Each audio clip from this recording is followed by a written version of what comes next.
WFMT 98.7 FM, Chicago, Chicago's fine arts station. Barclays Bank International, now open at 208 South LaSalle Street in Chicago, the English bank with an American accent, presents on WFMT The Adventures of Sherlock Holmes. Tonight we have the third and final segment of The Hound of the Baskervilles. It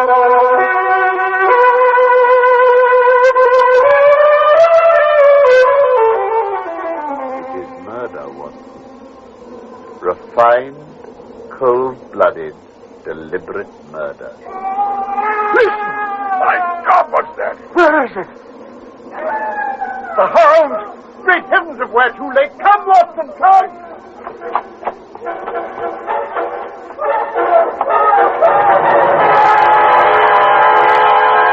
It was a race against time, against evil, against I knew not what. In this, the most uncanny of all Sherlock Holmes cases. Watson is my name, Dr. Watson. And I shared the adventures of Sherlock Holmes.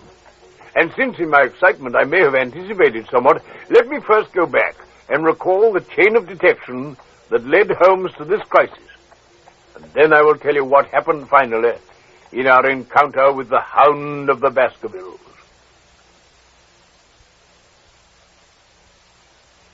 Martinique, Tanzania, Dubrovnik. Wherever your vacation plans take you this summer, Barclays Bank International has a special going-away present to make your travels completely free of money worries. Barclays Traveler's Checks. Barclays Traveler's Checks are the closest thing yet to an international common currency, accepted at face value throughout the world. And with over 5,000 Barclays offices around the world, all strategically located to serve you, they can easily be replaced at no cost to you should they be misplaced or stolen. Best of all, they're free at Barclays. As part of Barclays' Good Neighbor policy, you can get Barclays Traveler's Checks without paying a penny extra for commission. And when you think of all the places you plan to stay, the things you plan to do, and the things you plan to buy, that could come to quite a savings. So before you leave the country, come to Barclays for your free-of-commission traveler's checks. Your longest journey can begin with one short stop to Barclays Bank, 208 South LaSalle Street, Chicago, and the world.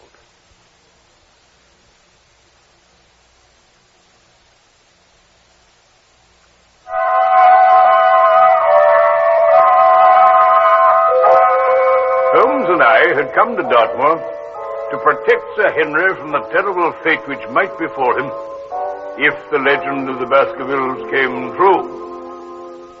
But Holmes was convinced that behind it all was cold-blooded, deliberate murder by Stapleton, the apparently mild lepidopterist schoolmaster. Our nets were closing on the murderer, even as Stapleton's were closing on his victim, Sir Henry Baskerville.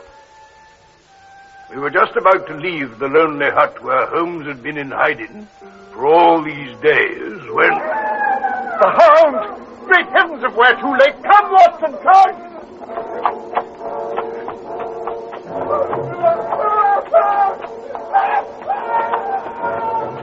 You hear that? He's beaten us, Watson. Oh, no, surely not. Fool that I was to hold my hand, and you, Watson. See what comes of abandoning your charge. Why, heaven, if the worst has happened, we'll avenge him. Come quickly, let's find him.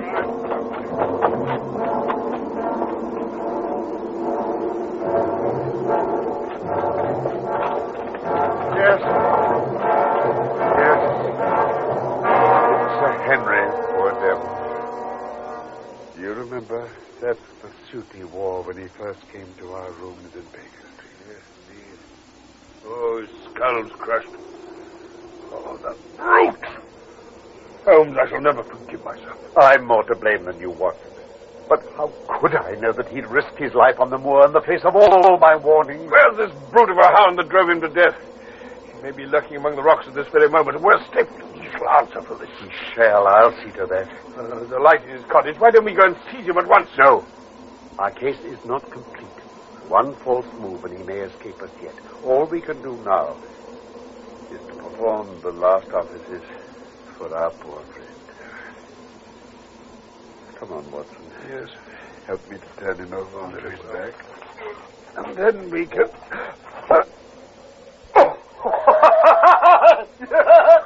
Holmes, are you mad? Watson, look! This man has a beard. Beard? It's not the baronet at all. It's...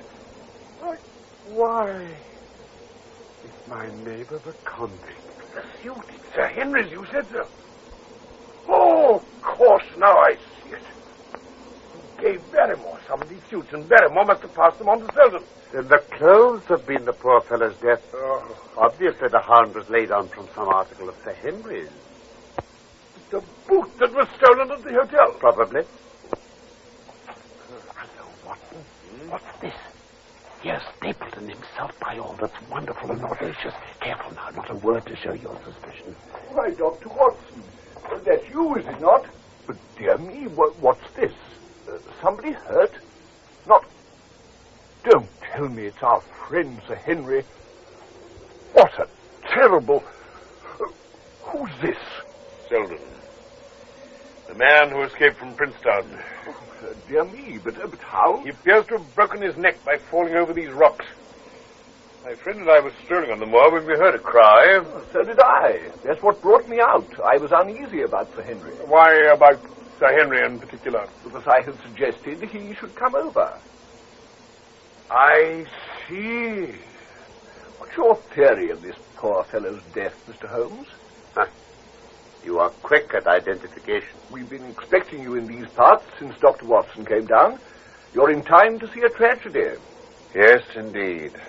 I shall take an unpleasant remembrance back with me to London tomorrow. Oh, you return tomorrow? That is my intention. And I must return to my sister. She'll be nervous there on her own. Good night, then, Mr. Holmes. Goodbye, sir.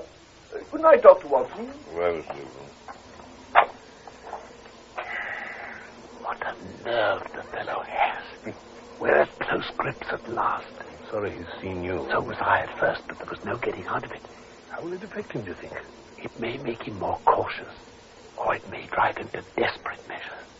Like most clever criminals, he may be too confident and imagine he's completely deceived us.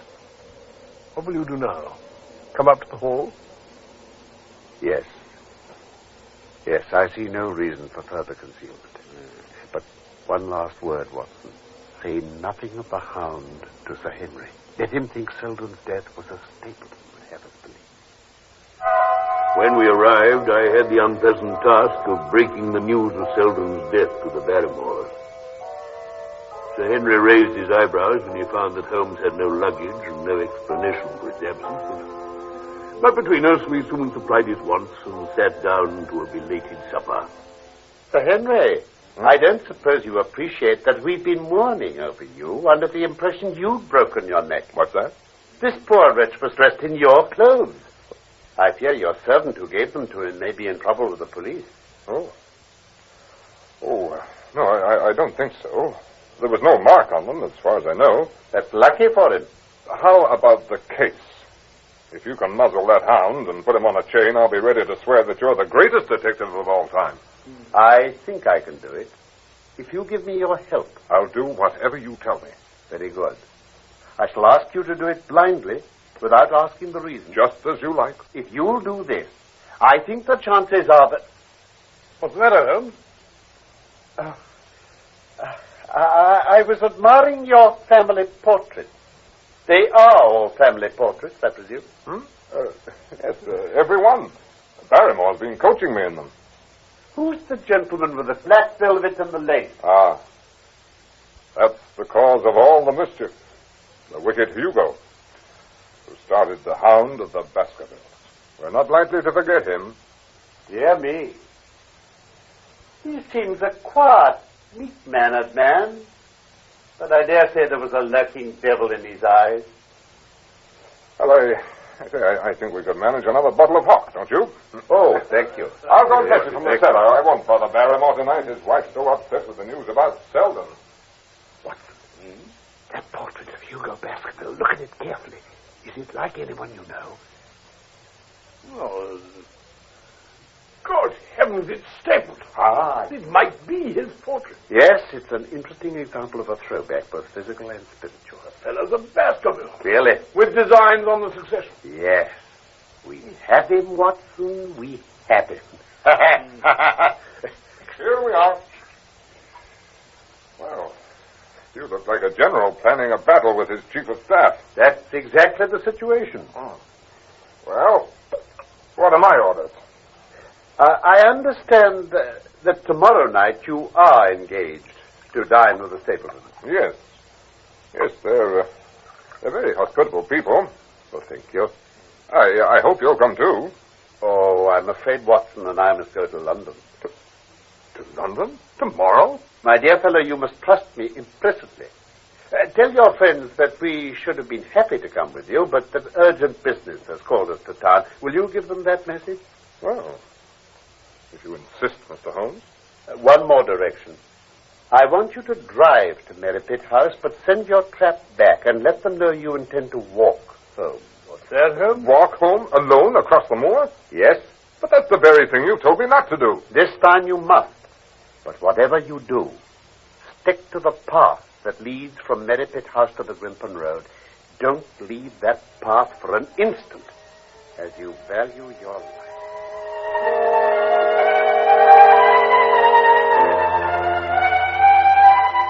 The next morning, the trap took us to the station of Coombe Tracy.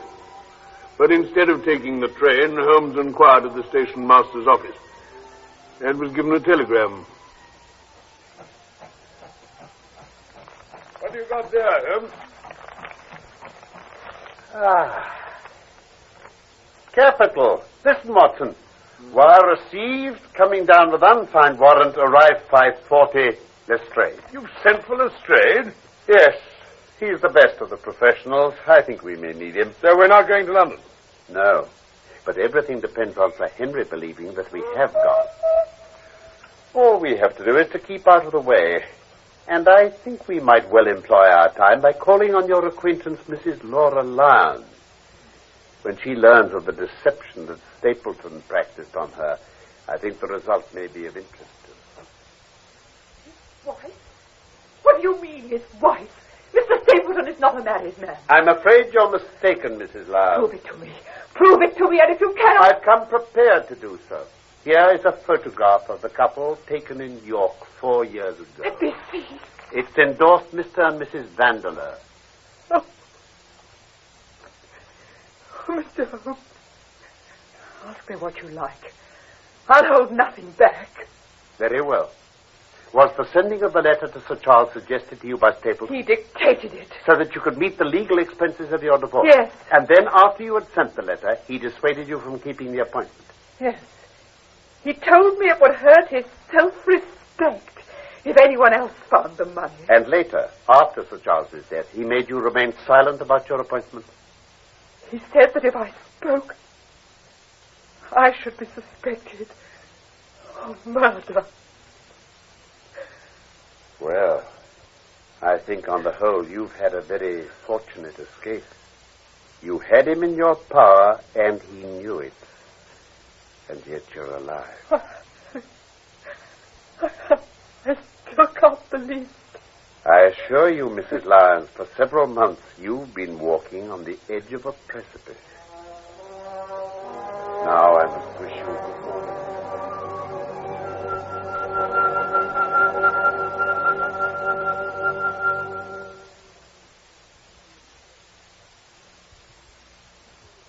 You're listening to The Adventures of Sherlock Holmes, being brought to you from the BBC over WFMT in Chicago, presented by Barclays Bank International, now offering Barclays traveler's checks free of commission, offering no-charge checking with a $300 minimum balance, offering you always a friendly cup of tea, and if you like, for your personal checks, a cameo of Sherlock Holmes imprinted on the top left corner.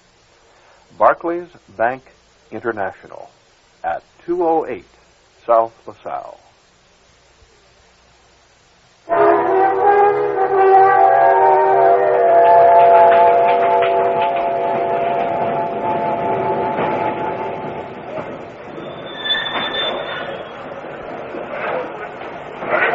There he is. Good evening, Lestrade. Oh, Mr. Holmes. Good evening to you. Good evening, Dr. Watson. How do you do, Lestrade? Got anything good, gentlemen? The biggest thing for years. Well, we have 2 hours before we need think of starting. I think we might employ it in getting some dinner, don't you? Well, suits me. And then, Lestrade, we'll take the London fog out of your throat by giving you a breath of the pure night air of Dartmoor. Because I've never been on Dartmoor. Well, I don't suppose you'll forget your first visit. Oh. Come along.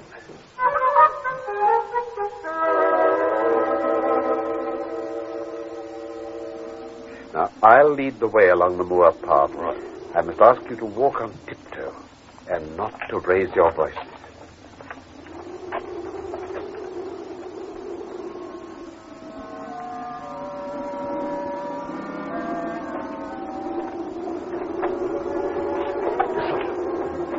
These rocks on the right will be an admirable stream. We have to wait here. Yes, this will be our little ambush. Get into this hollow, Lestrade. Mr. Holmes. Now, Watson, you've been inside the house. You know the lie of the land. Creep forward quietly and see what they're doing. And for heaven's sake, don't let them know that they're watched. All right, Holmes.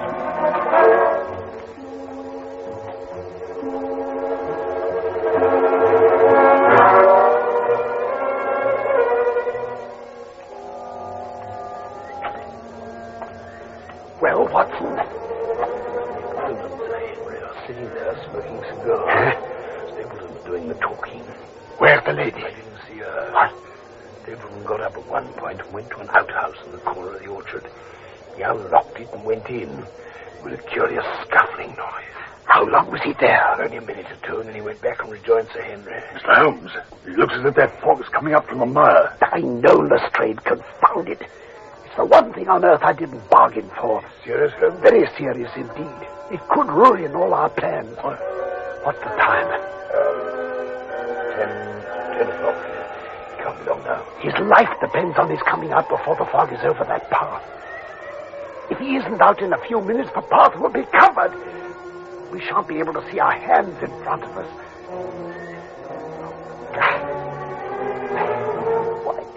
Why doesn't he come? Ah, there's the front door. He's coming now. Quiet.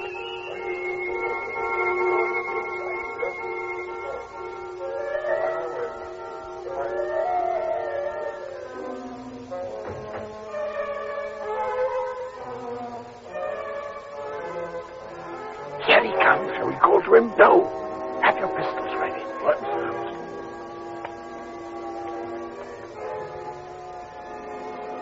Stopped. Has he heard something? No. He's coming on. There he is. Looking over his shoulder. He's terrified.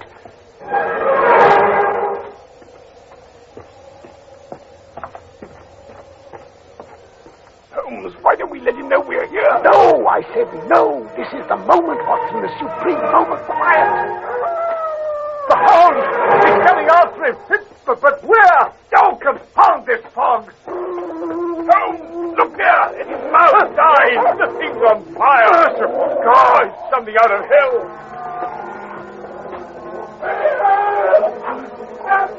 Where? He's on him. Darling, well done. If we can kill him. Come on now, both of you.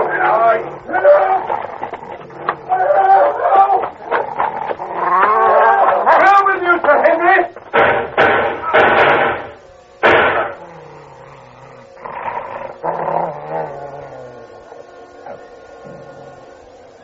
It's dead. Watson, see to Sir Henry. Oh, he's fainted. He'll recover, though. We were just in time. Here's the flask of brandy. Oh, thank you, Lestrade. Here's some of this tonight. Steady, steady. You're all right. Come. Have a little more. My God. What was it? In heaven's name, what was it? Whatever it was, it's dead.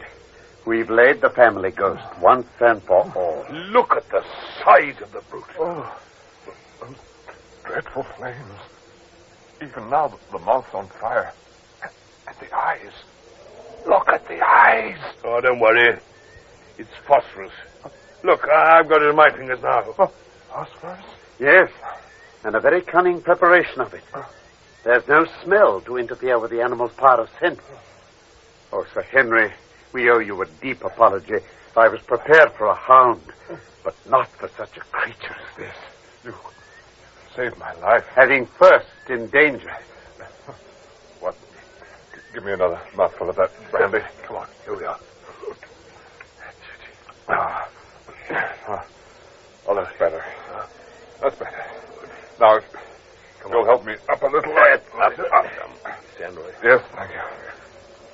What do you propose to do now? To leave you here. You're not fit for further adventures tonight. If you wait, one or other of us will go back with you to the hall. Right. Now, we must finish our work. We have our case. We only want our man. Watson, Lestrade, come along. Every moment's of importance. To military post.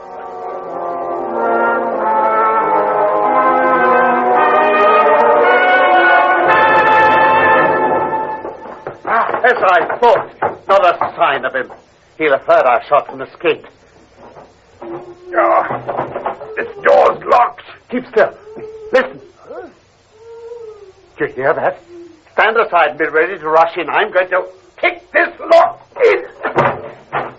Oh, Mrs. Stapleton. Oh, the poor wretch. Quick, Watson. Help me untie her. Get that gag out of her mouth. Holmes. Oh, look at that whiplash on her neck. The brute. Dear madam, sip this brandy. Has he escaped? He cannot escape us, madam. Then I mean Sir Henry. Yes. And the hound? Dead. Thank God. Thank God. Oh. See how he's treated me? I hate him. Then help us. Tell us where we can find him. There's only one place he can have fled to. The old tin mine. Where? On an island in the heart of the mire. That's where he kept the hound, and that's where he'll be. But look at the fog. No one could find his way into Grimpen Mire tonight. Yes, he couldn't see the guiding wands tonight. What do you mean, man? We planted them together to mark the pathway through the mire. See. Oh, if only I could have plucked them out today. Then you'd have him at your mercy. Well, it's no use our going after him till the fog lifts. Lestrade, will you stay on here? Certainly, Mr. Holmes. Watson, we must take Sir Henry back to Baskerville Hall. Mrs. Stapleton, if the weather is cleared, we will call for you tomorrow morning. The next morning, Mrs. Stapleton guided Holmes, Lestrade, and myself to the edge of the bog.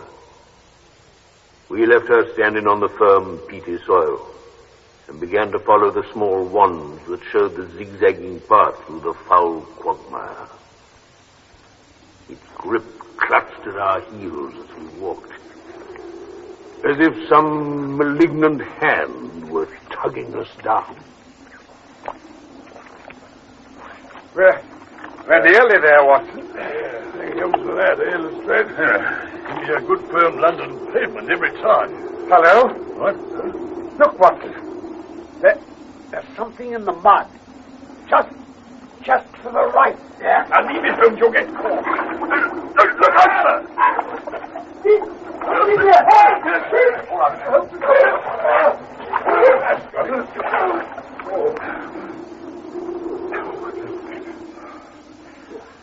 Look at this. An old boot? Why risk your life for that, sir? Look at the maker's name, Watson. Yes. Myers, Toronto. Exactly. Wasn't that worth a mud bath? Oh, Sir Henry's missing boot. The one that was stolen from his London hotel. Stapleton must have used it to set the hound on his track and then thrown it away in his flight when he knew the game was up. Got as far as here, then? Yes. Come on. Let's see what else we can learn. But more than that, we were never destined to know. When we reached the firmer ground, we looked eagerly about us. There were many traces of Stapleton's habitation.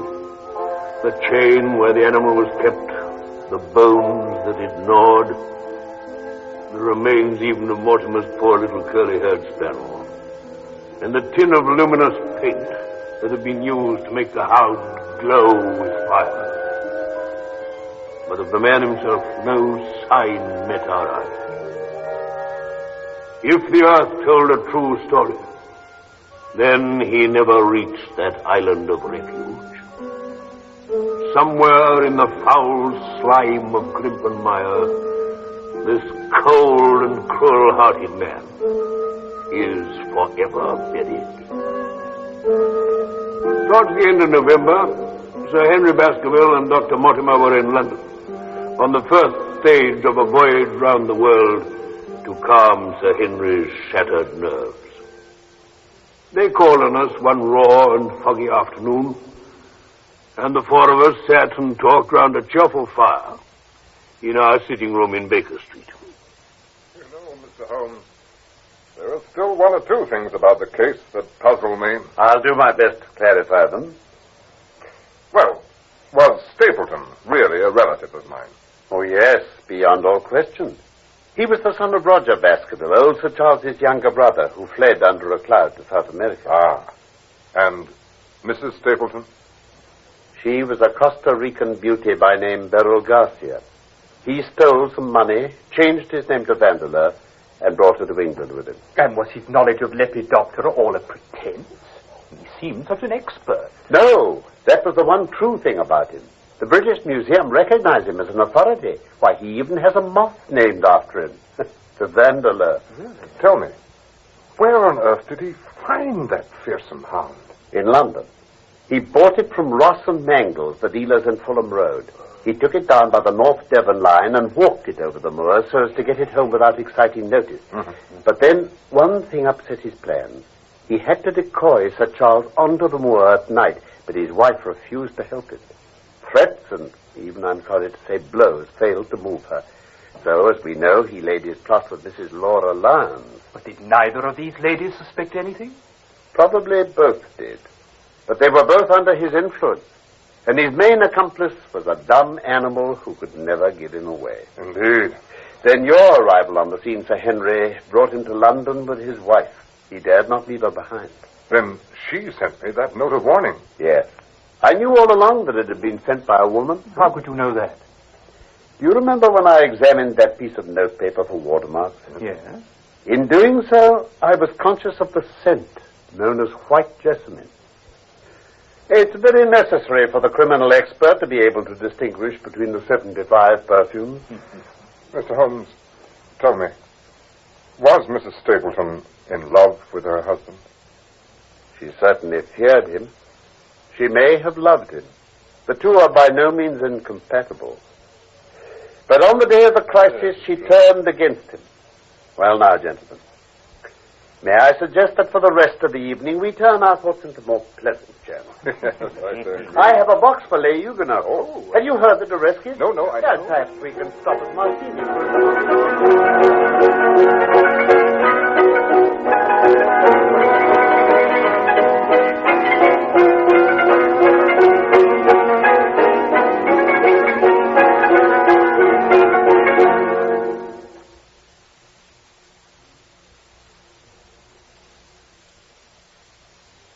You've traveled enough in your time to know that most travelers' checks are better than money, because if they're lost or stolen, you can easily get them replaced. But you should also know there's one traveler's check that's better than all the others. Barclays traveler's checks. Better because there's usually a fee or service charge, which must be paid when you purchase traveler's checks. But Barclays traveler's checks cost you nothing extra. No fee, no service charge, no commission. And to a traveler like you, that could come to quite a saving. And you get Barclays traveler's checks, of course, at the English bank with an American accent, Barclays Bank International. Like Barclays traveler's checks, Barclays Bank is known and respected the world over. Barclays' new full-service Chicago bank is only one of more than 5,000 Barclays offices around the world, dedicated to the financial freedom of people like you. So if you're planning a trip this summer, stop first at Barclays for your free-of-commission Barclays traveler's checks. Barclays is located at 208 South LaSalle Street. Barclays Bank, Chicago, and the world.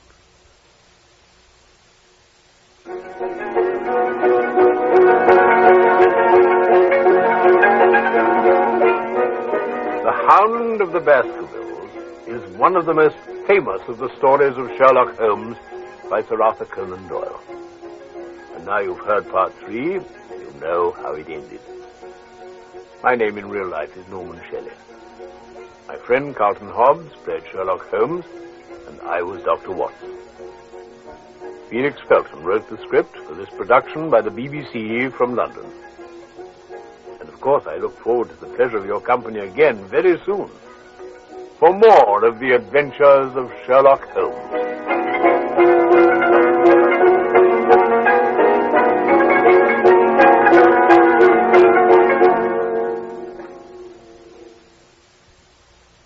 This concludes our 3-part presentation of The Hound of the Baskervilles, and it also concludes